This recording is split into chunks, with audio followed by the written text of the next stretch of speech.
Hello and welcome back दोस्तों, मैं doctor हेमिंदर एक बार फिर आप सभी का स्वागत करता हूं अपने YouTube channel JJ homeopathic clinic पे। दोस्तों, बदलते हुए मौसम में आजकल लोगों में खान पान से बहुत सारी परेशानियां देखने को मिलती हैं। जी हाँ दोस्तों, आजकल लोगों का डाइट इतना डिस्टर्ब हो गया है कि उनको कई बार पेट से रिलेटेड परेशानियां रहने लगी हैं। इसी के साथ साथ उनको स्टूल पास करने में भी दिक्कत होती है, कब्जियत बहुत ज़्यादा बढ़ जाती है, डिस्पेप्सिया के सिम्टम्स, और इसी के अलावा बहुत ज़्यादा बदहजमी के साथ साथ पेट में दुखन भी कई बार ज़्यादा हो जाती है। तो आज हम दोस्तों इसी से रिलेटेड एक टॉपिक के बारे में बात करेंगे और जानेंगे कि उसको रिस्टोर कैसे करना है। जी हाँ दोस्तों, आज हम बात कर रहे हैं कब्जियत के बारे में। जी हाँ दोस्तों, कॉन्स्टिपेशन एक ऐसी परेशानी है जिससे आजकल का यूथ और बहुत सारे लोग जो स्ट्रेस से होकर गुजर रहे हैं या जिनका लाइफ स्टाइल बहुत ज़्यादा बिगड़ गया है, खान पान में बड़ी सारी दिक्कतें होने लगी हैं, इसी के साथ साथ उनको बहुत ज़्यादा इम्पैक्टेड वे में इंजरीज या इन्फेक्शंस का असर कहीं ना कहीं पुराने तौर पे रहा है। तो इन सभी चीज़ों से बचने के लिए क्या चीज़ें ऐसी हैं जो उनको करनी चाहिए जो इस कंडीशन को रिस्टोर कर सके, उसको हम आज डिस्कस करेंगे। ये कॉन्स्टिपेशन हम अगर डिस्कस करें कि होता क्या है, तो स्टूल पास करने में इनएबिलिटी या फिर बहुत ज़्यादा समय लग जाना, इसको हम कब्जियत कहते हैं दोस्तों। इसी दौरान उनको स्टूल पास करने में अगर दिक्कत होती है तो स्टूल की मात्रा कुछ कम रह जाती है। इसी के साथ साथ बहुत ज़्यादा समय के साथ भी उनको बहुत ज़्यादा दर्द के साथ होकर गुजरना पड़ता है, और इसी के साथ साथ उनको कई बार कॉन्सिक्वेंसेस में पाइल्स के सिम्टम्स भी इसी से अराइज हो जाते हैं। तो इस तरह के सिम्टम्स अगर आपको कहीं भी देखने को मिलते हैं तो ये कब्जियत या फिर कॉन्स्टिपेशन कहलाता है। इस कंडीशन के साथ एक और सिम्टम भी बहुत इंपॉर्टेंटली जुड़ा हुआ है दोस्तों, उसको हम कहते हैं इनकॉन्टिनेंस ऑफ स्टूल। ये वो डिससेटिस्फैक्शन होता है जो स्टूल पास करने के बाद भी लोगों के अंदर रह जाती है, कि उनको फीलिंग होती है कि अंदर अभी भी कुछ ना कुछ बाकी रह गया जो निकलना बाकी है। अगर इस तरह का इनकॉन्टिनेंस फीलिंग में आता है तो आपको समझ जाना चाहिए कि आपको कब्जियत हो गई है। लोग कई बार इस सिचुएशन को नकारते हैं या इग्नोर करते हैं, लोगों से शेयर नहीं करना चाहते क्योंकि उनको कई बार इस चीज़ से शर्म आती है, लेकिन ऐसा नहीं करना चाहिए दोस्तों। ये कंडीशन इस तरह से अगर बनी रहे तो ये और तरह की बीमारियों का भी कारण बन सकती है। ये आपकी डाइजेस्टिव प्रॉपर्टीज़ को बिगाड़ सकती है, उससे आपको बदहजमी, कब्जियत से बहुत ज़्यादा क्रिएट हो जाती है, और इसी के साथ साथ उनको कई बार डिस्पेप्सिया के अलावा गैस्ट्रिक अल्सर्स या गैस्ट्राइटिस से होकर गुजरना पड़ता है। गैस्ट्राइटिस में उनको आंतों में सूजन बढ़ जाती है, इसी से उनको डाइजेशन बहुत ज़्यादा कमज़ोर हो जाने से इम्पेयर्ड सर्कुलेशन और इम्पेयर्ड एसिमिलेशन बहुत ज़्यादा बढ़ जाता है।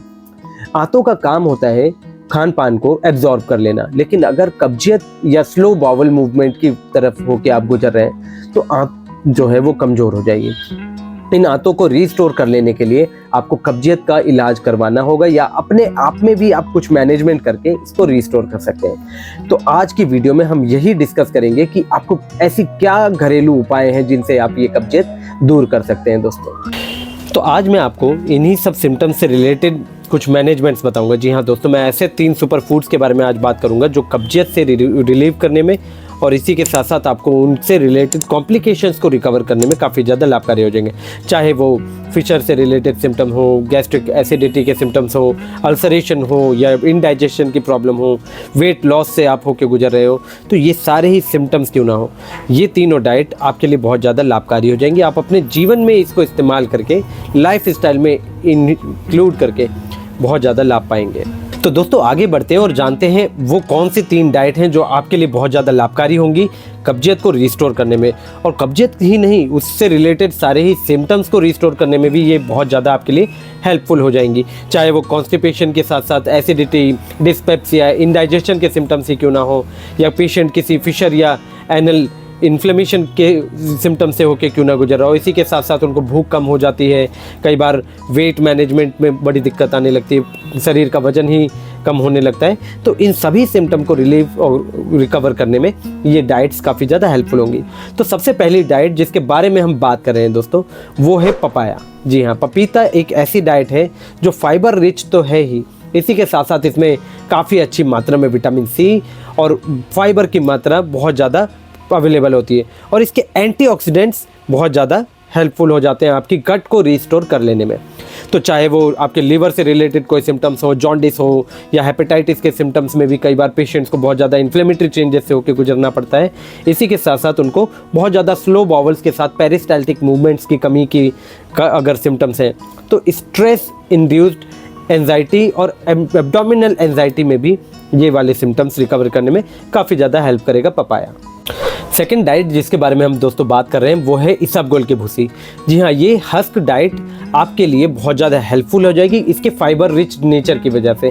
जी हाँ दोस्तों, इसमें फाइबर की मात्रा बहुत अच्छी तरह से अवेलेबल होती है और ये यूज़ करके पेशेंट्स में चाहे वो गट पेरिस्टाल्टिक मूवमेंट्स की कमी हो, चाहे इसी के अलावा आंतें कमज़ोर होने लगी हों बहुत ज़्यादा कॉन्स्टिपेशन की वजह से, तो उन सभी चीज़ों को रीस्ट्रेंथन करने के लिए ये हस्क डाइट आपके लिए बहुत ज़्यादा फ़ायदेमंद हो जाएगी। इसको आप दूध के साथ भी ले सकते हैं और पानी में मिला के भी ले सकते हैं। कुछ लोग इसको दही के साथ भी लेते हैं, उनको फ़ायदेमंद ये इस तरह हो जाता है कि ये उनको वेट मैनेजमेंट में भी काफ़ी ज़्यादा हेल्प करता है। मैं कई बार लोगों में देखता हूँ कि वो बहुत ज़्यादा डिस्पेप्सिया के सिम्टम्स भी इस तरह से लेके आते हैं कि उनको कब्जियत हो जाने के बाद डिस्पेप्सिया बहुत ज़्यादा बढ़ जाता है। तो ये हस्क डाइट उन लोगों को सोते टाइम ज़रूर इस्तेमाल करना चाहिए।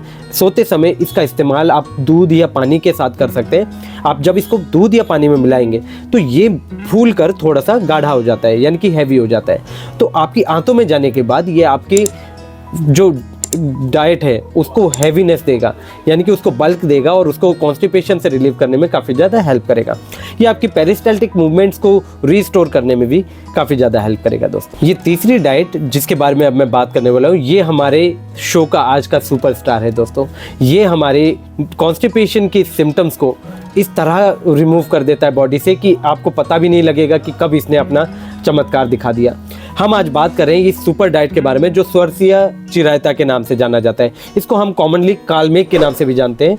कुछ लोग इसका इस्तेमाल बहुत लंबे समय से करते हैं गट के लिए। होम्योपैथी में या आयुर्वेदिक मेडिसिन्स में इसका काफ़ी ज़्यादा अच्छा रोल पाया जाता है। लेकिन आज मैं आपको बताऊंगा कि ये फ़ायदा कैसे करता है।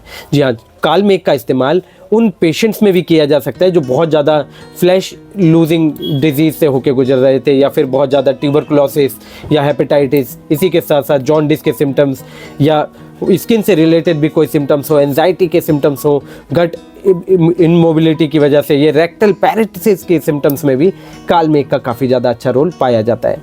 तो इसके जो एंटीऑक्सीडेंट्स हैं और बहुत सारे एल्कलॉइड्स मिलके आपके गट को रीस्टोर करने में और आपकी स्ट्रेंथ को रीस्टोर करने में काफ़ी ज़्यादा आपको हेल्प करेंगे। ये एब्जॉर्प्शन मैकेनिज्म को भी काफ़ी ज़्यादा मजबूत कर देता है। तो आपका जो खाया पिया खान पान है वो शरीर में एब्जॉर्ब भी होगा और प्रोटीन का आपको ईजी स्टोरेज भी काफ़ी अच्छा से देगा।